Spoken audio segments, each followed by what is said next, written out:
Is a country that is responding to an outbreak or an epidemic more susceptible, for example, to foreign attack? This thinking starting to come through. How do we do it? Well, you do it for a start by having the conversation, and you bring these people together, security actors and non-security actors, and you begin. You're listening to the National Security Podcast, the show that brings you expert analysis, insights and opinion on the national security challenges facing Australia and the Indo-Pacific, produced by the ANU National Security College. Welcome to the National Security Podcast. I'm your host, Sharryn Parker. Firstly, it is my privilege to acknowledge the Ngunnawal and Ngambri people who are the traditional custodians of the Canberra land on which we record today. Infectious disease rarely emerges as a sudden shock. It evolves, often detected too late to prevent escalation. COVID-19 demonstrated that pathogen spread can rapidly devastate communities, disrupt economies, strain governance, and expose vulnerabilities across even highly developed nations like Australia. This underscores that when Mother Nature signals risk, she demands sustained attention. Pathogen control is often framed as a public health or social justice issue. However, even in the distant and comfortable Australia, we are not insulated. We are reminded repeatedly that pathogen security is a function of both global systems and national preparedness. This discussion then brings together two complementary perspectives: health and human security as central to stability and resilience, and the practical integration of health into national and regional security policy and practice. Joining me today are Dr. Esperanza Martinez from the ANU's National Centre for Epidemiology and Population Health, and Dr. Nicholas Thomson from the School of Pacific Security, also at the ANU. Dr. Martinez's work focuses on health and human security as a core component of national and global stability, including through her contributions to major international commissions on health, conflict and crisis settings. Dr. Thomson brings together deep expertise on integrating public health into security systems, with a particular focus on how these sectors can work together to respond to infectious disease threats. Esperanza and Nick, welcome to the National Security Podcast. Thank you for having us. Indeed. Thank you very much. So let's explore our complementary questions. Esperanza, can I turn to you first? You state that health should be treated as critical infrastructure. Can you explain for our audience how health is connected to national security? Thank you very much for that question. And I would like to begin by saying that for decades, we have treated health as separate from security, almost intentionally, because there are a number of risks associated in many parts of the world with linking health with militarization or securitization. And the fact that health campaigns and vaccination campaigns have been used for military and intelligence operations. So it was almost intentional from the health sector to try to keep the two elements separate. However, COVID-19 fundamentally challenged that. And I think not only for health practitioners, but also for government officials, in the sense that we saw how health shocks can basically disrupt economies, can shatter public confidence in institutions, can fuel misinformation and disinformation, can show and put in evidence the weaknesses of systems, supply chains, and so on and so forth, and increase or reshape geopolitical alliances and positioning. So I think this realization really brings to the forefront the fact that health is critical piece for stability of nations and regions. But I will go a little bit beyond the framing of national security, and I will say that at the center of it is health and human security. And with health security being a component of human security. Other components are, for example, food security, environmental security, social security, justice, and so on and so forth. So if we look at the element of human security at the center of national security, regional security, and global security, that provides a little bit of a framework that illustrates better how health is fundamentally a component of that broader landscape of security. Yeah, wow. Nick, can I ask you to comment at this point? How does what Esperanza has said intersect with your studies? It's very salient what Dr. Esperanza has kind of outlined there. And you could go a little further even as well. And one of the fundamentals here, which kind of even underpin this discussion even further, is that health is a fundamental human right. And therefore it is on the states. Every nation state has the absolute obligation to ensure that their citizens have a right to health. And I think that begins to kind of shape the conversation when you start to frame it like that this is not just national security, it is an obligation. And to ensure that happens, we have a whole range of systems at play, whether that be at the national level in terms of, childhood vaccinations, or whether that be at the international level, playing our role with the International Health Regulations 2005. But, as has been laid out to bear, the COVID-19 pandemic really, really kind of pushed this interface of health and security right into the living rooms and indeed the shanty towns all across the world. And in so doing so, he highlighted a range of important, kind of constructions here. One is the inequity that we see in the world. Two is the power of economies and larger nation states who are, protecting their own citizens first, as opposed to kind of a global community. At the same time, we saw some incredible science being done that was fast-tracked and well-resourced and has advanced, particularly RNA vaccine technology. So, a lot has come out. Are we better off? We like to think we are. We'd like to think that this conversation is now more mature and we can actually have this particular part of it. The Global Health Security Agenda body that supports the WHO in monitoring our global health preparedness, pandemic preparedness, argues that we are, in fact, not better off. And I think after the billions that have gone into this globally, that is both a comment on the complexity, but also on some of the gaps that we are facing going forward. Fantastic. Thanks, Nick. Esperanza, I guess that leads us to another question for you. Can you highlight to us how some of these global issues and these problems that's been highlighted by Nick actually come back to affect Australians, and what we can do better to, one, underline our own security, but also to prepare ourselves for the next pandemic? I think the question here is that, or the issue to examine is that pathogens, they are risky in themselves, infectious diseases, but at the same time, they expose vulnerabilities in systems.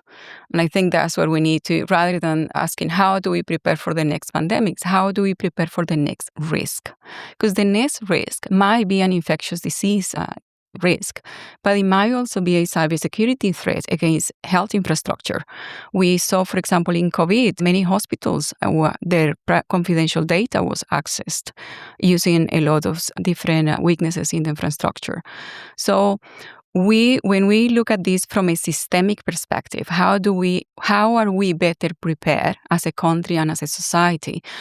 It rings different alarm bells in different departments and ministries and say, okay, we need to prepare from a water and sanitation perspective. We need actually to review our migration and our border protection policies. We need to really look at our biosecurity, our finances, our geopolitical arrangements, because today, if something was going to happen in the Indo-Pacific, we might lose vital supply chains, including of pharmaceuticals.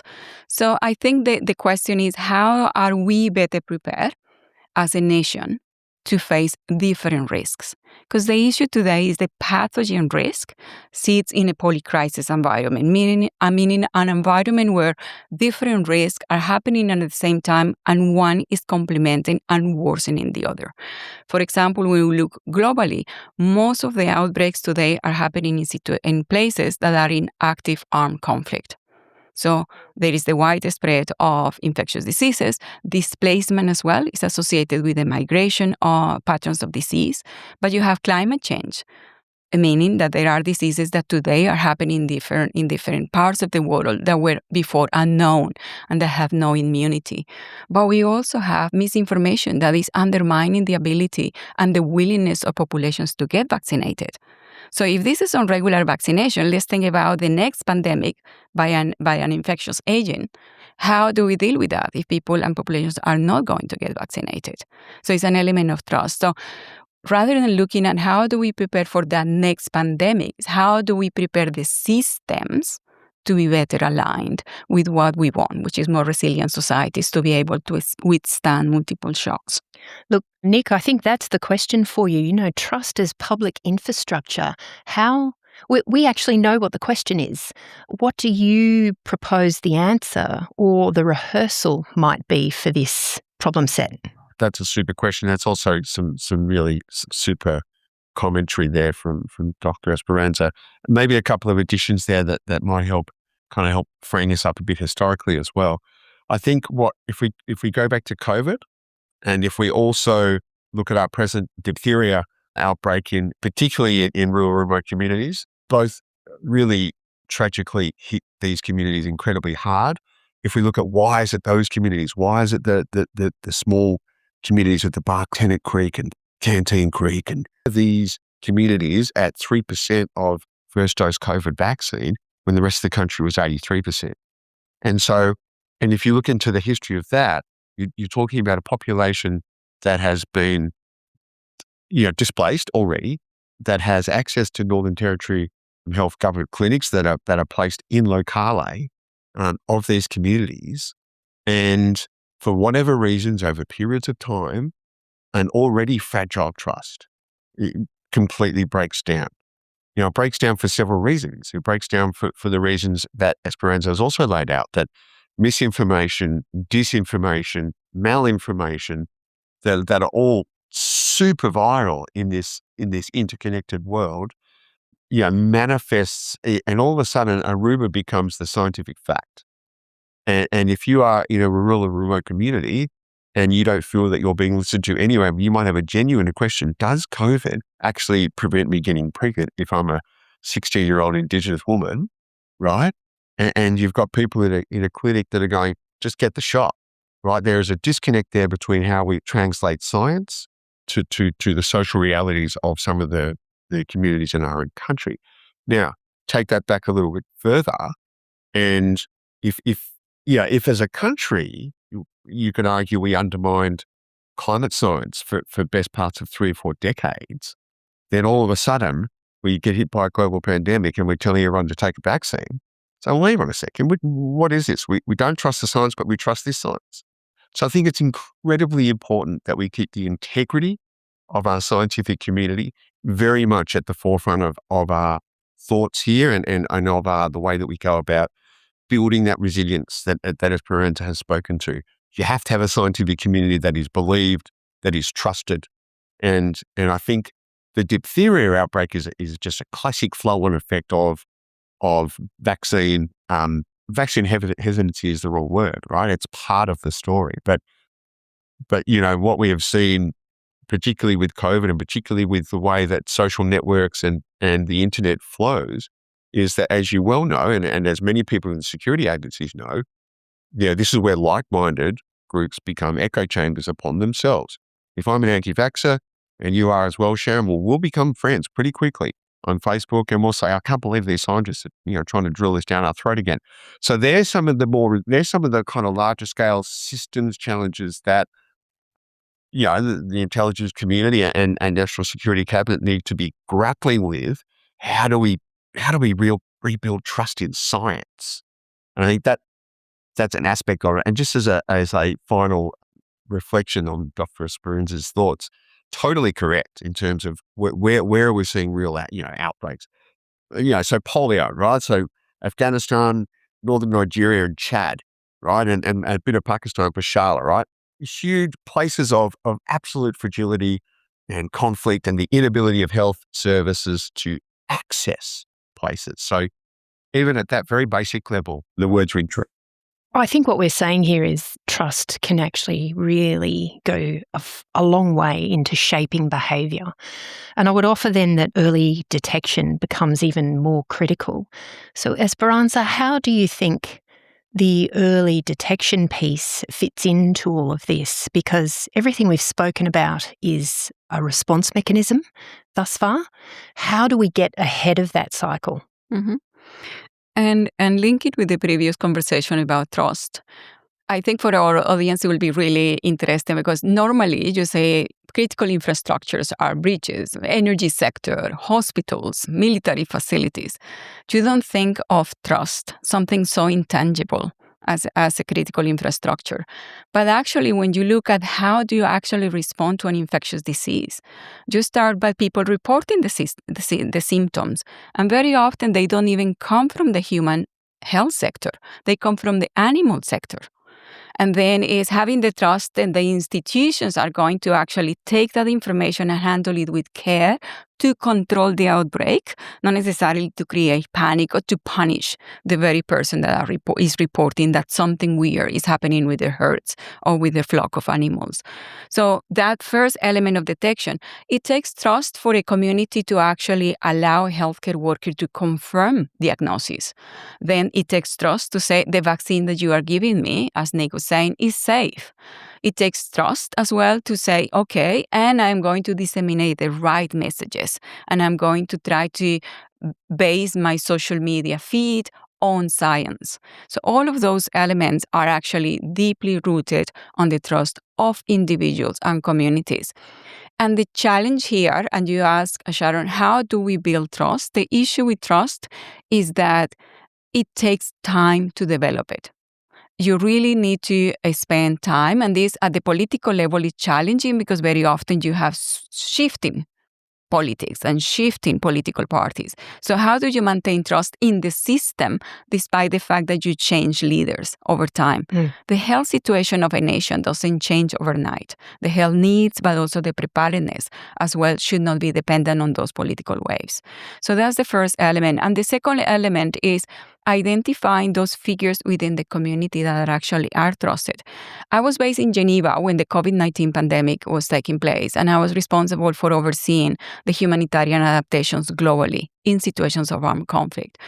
And I was really interested in the fact that in Australia, leaders of the defense of the military forces were actually at the forefront, talking to the communities, almost on the daily news, because they are trusted, because the communities say, I know this is coming from the military and it's coming from the authorities, health authorities as well. We can trust this information. In other countries and in other contexts, you will not put a military leader at all related to health information because that will undermine trust immediately. So it's how do you identify those elements within government, within different agencies and different ministries or departments that are able to talk to the communities and hold onto that trust because it's quite precious and quite indispensable. So I think there is, the message certainly in Australia is that there is high trust in the military. Nick, you have spent a lot of time talking about the military's role in health security, and I realise that's a global stance. Would that work in Australia? And if so, how would we actually deploy it? Well, I mean, the answer is yes, and yes, it would work, and yes, it does work. And I think, COVID-19 was an example of that, where at some point, our national vaccine rollout was put under the control of some very experienced, current and former military, actors, and with chief health of the country. Yes is the answer. The reason it can work is in countries, like Australia, not all countries are the same, as Esperanza has mentioned. Often with the military and indeed civil security sectors more generally, you have well-funded, well-resourced outfits that are command control, control command structures that can roll out things that smaller, perhaps more technical agencies such as departments of health, particularly in many countries, simply can't go around and do the door-to-door work of vaccinating or giving health messages. And so how does it happen? Well, I think it happens with first of all, the understanding that it's required. So a baseline level of pathogen awareness is required as part of your involvement in the armed services, your involvement in border control, in police, in immigration, in customs. You have to have these sectors now to have a competency. We're not expecting 10 out of 10, infectious disease field trained epidemiologists, right? Of which the military has several, particularly if you look at the US military, Walter Reed, the legacy of the CDC's original constructs as well. Your military has been incredibly and still remains incredibly important in viral research, particularly, but a whole range of cutting edge pathogen control work. So absolutely, they're critical. And the people that work within those labs, they certainly know that already. But can we build your root and branch? Can you build your 21-year-old military construct? 21-year-old military recruit from Cambodia who sits on the Thai-Cambodia border. Can you get him from a 0 out of 10 to a solid 4 or 5? Can you tell the difference between foot and mouth disease and bovine tuberculosis? And I think if we can get to that level, then our entire global health preparedness system gets a bit of a boost. I would like to add to that the military definitely plays a contributory role, however, should not be one of the main responders. And even Australia, I would like to posit that this is the case here. Because if we see at the responses, for example, in the Black Summer fires, the military was at the forefront. COVID, the military was at the forefront. Then you added the flooding, the military was at the forefront. The military capabilities have to be ready for defense. You do have a deterioration in the geopolitical environment around Australia simultaneously. You will have your military forces basically carrying vaccines, distributing, mobilizing, moving patients from one place to the other, and so on and so forth. So, yes, the military capabilities should be at the service of emergency responses, but they should not be the backbone of emergency responses. Not only for, Nick already mentioned something, in emergency responses for infectious diseases, you do need a lot of community engagement, a lot of community work. And that's not the job of a soldier, of an officer. That's the job of a public health practitioner, of a community health worker, of a midwife, or the primary health care worker, and many others in the community. Australia, as every country in the world, has a Red Cross society and many other civil society organizations that can perform that role. So the question here is that, unfortunately, we immediately take hold of the military because they are ready. So the question is, how can we, as a country, be ready with all the different other institutions so everyone plays their part and we don't undermine the military capabilities? The issue of military readiness in relation to pandemics and epidemics is a critical one, and it really poses a question of, is a country that is responding to an outbreak or an epidemic more susceptible, for example, to foreign attack? And that's a national security question, and the answer should be no, because the military is doing its job, contributing to the response, but it's focusing on that, while the economic authorities are dealing with the economic impact of the crisis. The health sector is dealing with the health sector impact, but you do need a very high level of coordination, central coordination, to get to that point where everyone delivers the best capabilities they have from their own sector without undermining their own standing in other, particularly in national security. So let me open the next question to you. The military, certainly in the Australian context, is leaned upon, one, because of its social contract and highly trusted social contract it has with the Australian people. So I absolutely understand that. The second part of that equation, however, is always equipment and the people it has access to. And then the third part of that is investment. So again, open to both of you, between pushing. We'll be right back. In this disrupted world, Australia needs security professionals more than ever. Join the next generation studying at the ANU National Security College. Our programs uniquely fuse academic knowledge with practitioner experience and fit around your lifestyle with study offered online and on campus.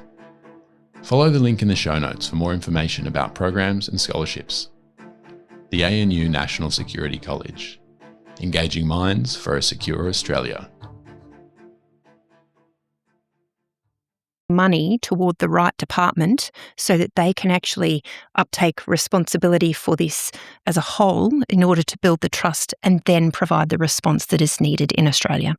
First of all, when we put out our Lancet special issue on security and health, a lot of my public health human rights friends were getting in touch with me saying, what are you on about, Nick? You're trying to securitize health now? I'm like, well, no, that's not the thing, my friend. The thing here is that what you don't want your militaries doing around the world is disabling health. And I think so some of the contexts here are important. So, for example, we were so close to malaria eradication on the Myanmar Chinese border, and now in the ongoing takeover from the junta, the conflict is raging. The people are really unwell, and malaria is indeed back. And so that kind of talks to how militaries can disable health and health preparedness really very quickly. Getting to your point around the how do we prepare the people, the communication, what's that piece there? What does the early warning surveillance look like? And I think Esperanza made a really good comment before around, sometimes it's not it's rarely the health people that are picking some of these, the people that are further out. So just quick example of some work that is happening in the Pacific, because I think this is relevant to the context.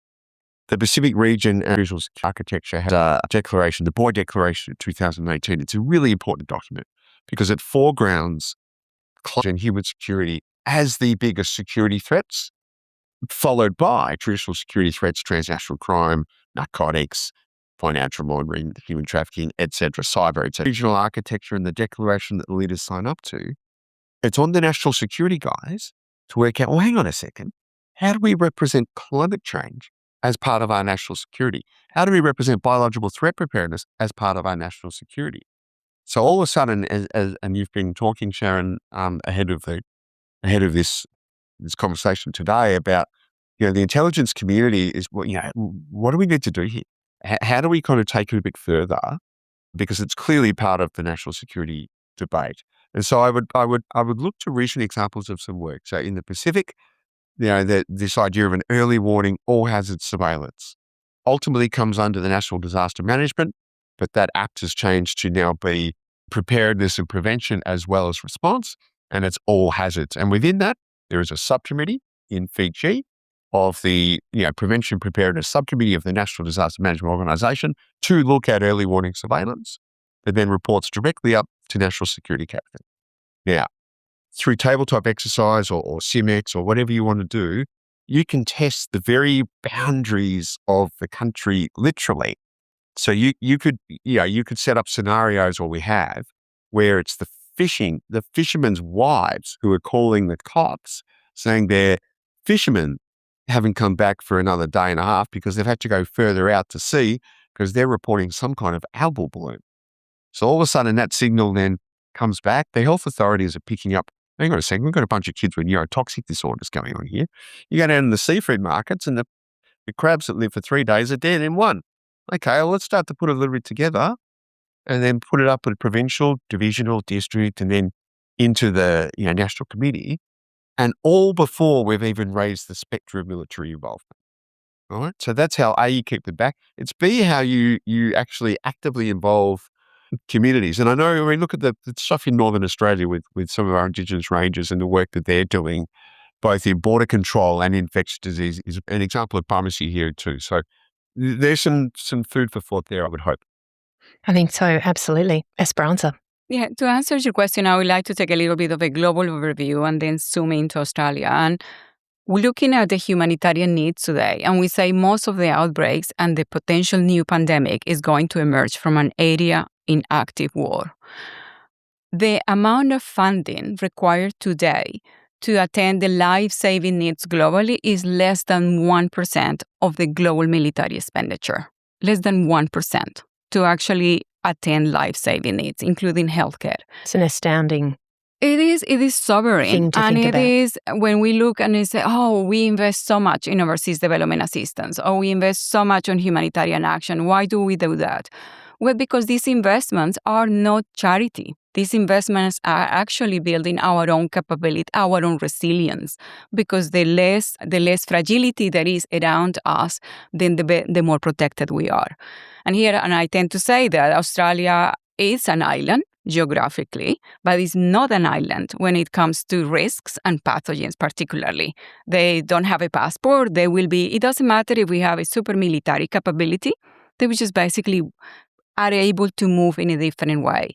And if we talk about cybersecurity risk, including the healthcare sector, they also don't respect borders.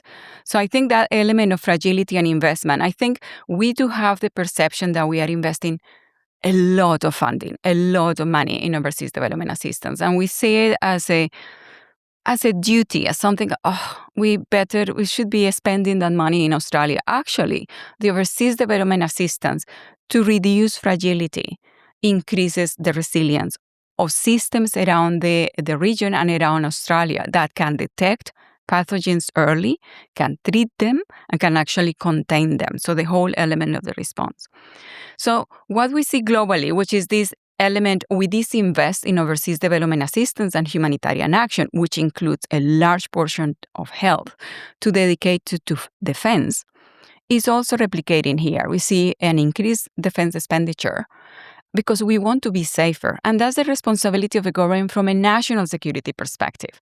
And that's why I argue that if we take a human security perspective and you put humans at the center, safe and secure and healthy, then that enhances the national readiness to be more secure in many different ways. We will have better ability to actually communicate healthcare messaging, at the same time combat a lot of misinformation that is fueling polarization and so on and so forth. So you have, and it's already evidence of the amount of a multiplying factor that you have when you build trust and when people feel that their basic needs are covered.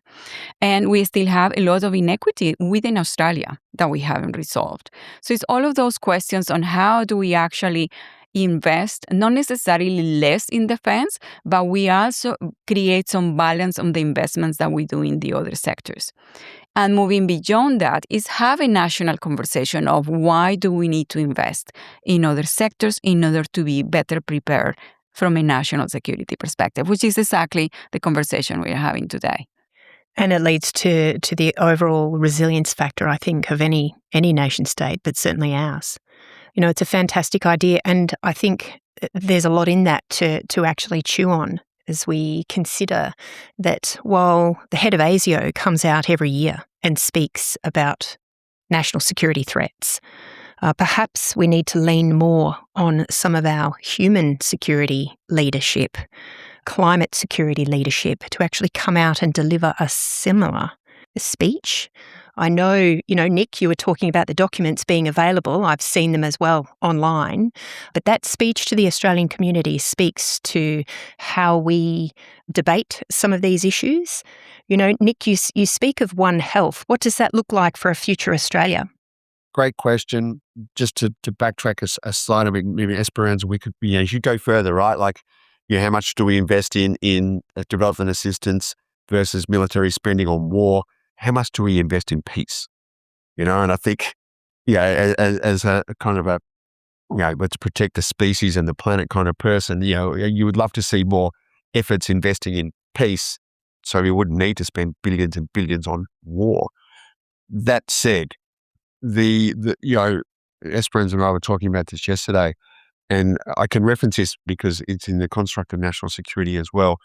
One Health, which many in the audience may have heard of, and certainly some people definitely would have, it's the One Health concept, this idea that animal health, plant health, human health, and the ecosystem and the healthy ecosystem are deeply connected constructs. And that, as Esperanza's been saying, we're more likely to see pathogen, viruses jumping from species to species, and this whole viral chatter thing that's going on all the time. Then occasionally it'll hit the human and bang, you're away. But that for that to happen, the pressures on those other systems are immense. So whether it's the conflict or the utter destruction of our ecosystem and environments for a whole range of reasons, both real, imagined, right and wrong. And so I think when we start to talk about One Health, first of all, it's the idea, okay, well, what do we mean? At the moment, it's called the One Health concept. Well, okay, well, let's build some One Health evidence. If we start to talk about One Health as part of national security, we start to think about, okay, so which part of a national security evolution? So if you had your national security circle in the pie chart and we're going to do 20% cyber and 20% of this and da-da-da-da-da-da. Okay, how much percentage and how much of that pie is really responding to this kind of One Health driven existential threats in many ways? And so I think we're not wanting, national security to be for everyone to be engaged in it all the time, but everyone needs to be engaged in an aspect of it. So this evolutionary opportunity for national security, it's not on the people, but it's for the people. And I'm sure many would argue they are already for the people. But if that's truly for the people, then decision-making through One Health frameworks with a national security lens would mean, for example, are we going to build another hydropower dam? Is the cost benefit of that from a human security, from a planetary perspective, worthwhile? And to throw that kind of decision-making through national security eyes, I think would be a wonderful step forward for how we start to consider and how we communicate some of our national security work. And I think you're exactly right. Leadership from climate, leadership from planetary health, leadership from health, from ag, from wildlife, as part of that percentage of the pie in national security, would just evolve us. And I know, and I can just mention this to give it some tangibility. Interpol, I was in Bangkok a few weeks ago with Interpol and the Thai National Security Cabinet, and they co-hosted a meeting on biothreats as part of national security, One Health as national security. And the first battle, of course, there is, can we get One Health understood across the government and then indeed by the community? So there's a lot of work to do with the quadripartite that kind of the UN quadripartite that holds that One Health space. But that work is beginning to evolve, and we are starting to come through. How do we do it? Well, you do it for a start by having the conversation, and you bring these people together, security actors and non-security actors, and you begin. And if we can begin, then we can scale globally. Thank you, Nick. I think I could probably now just put one more question to you both. Nick, I might ask you first. If you could change one thing to improve Australia's preparedness tomorrow, what would it be and why?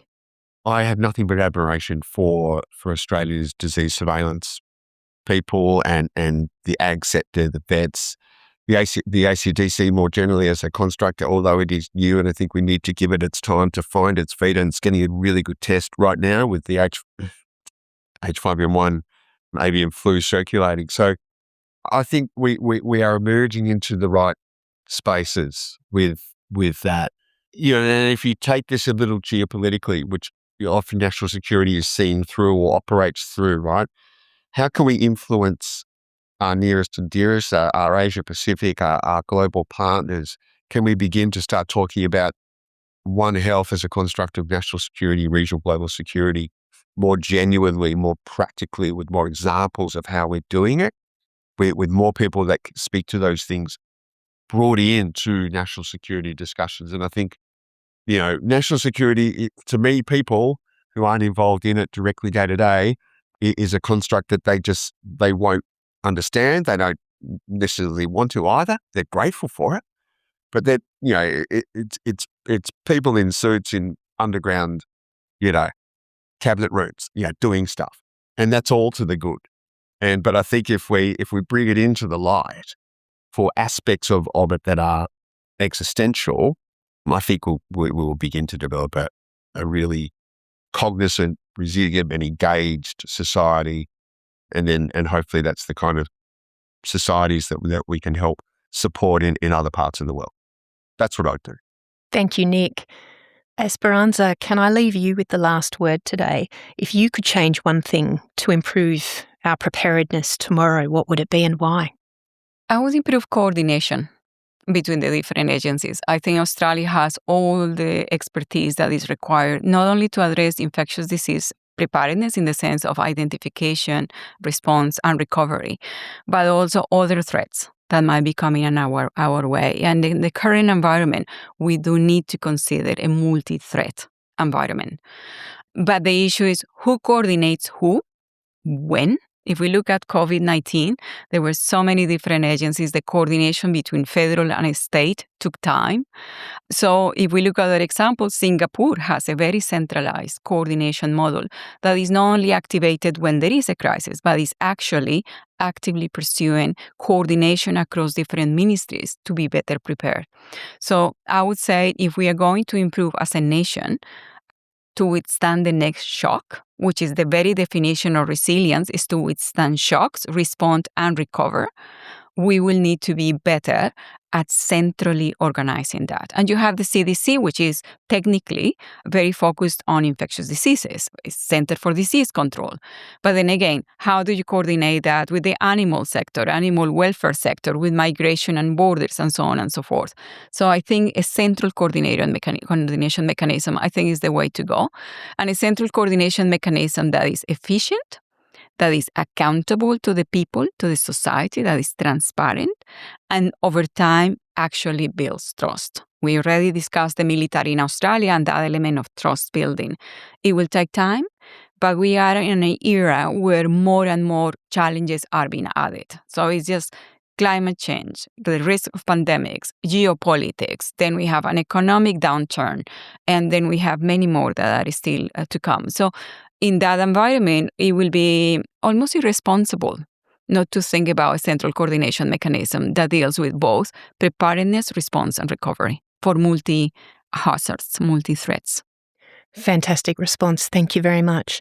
I think ultimately there is definitely room in this conversation, in this national conversation here on the National Security Podcast for the Centre for Disease Control. And we will certainly work towards bringing in them as a coordinating voice for Australia in the future.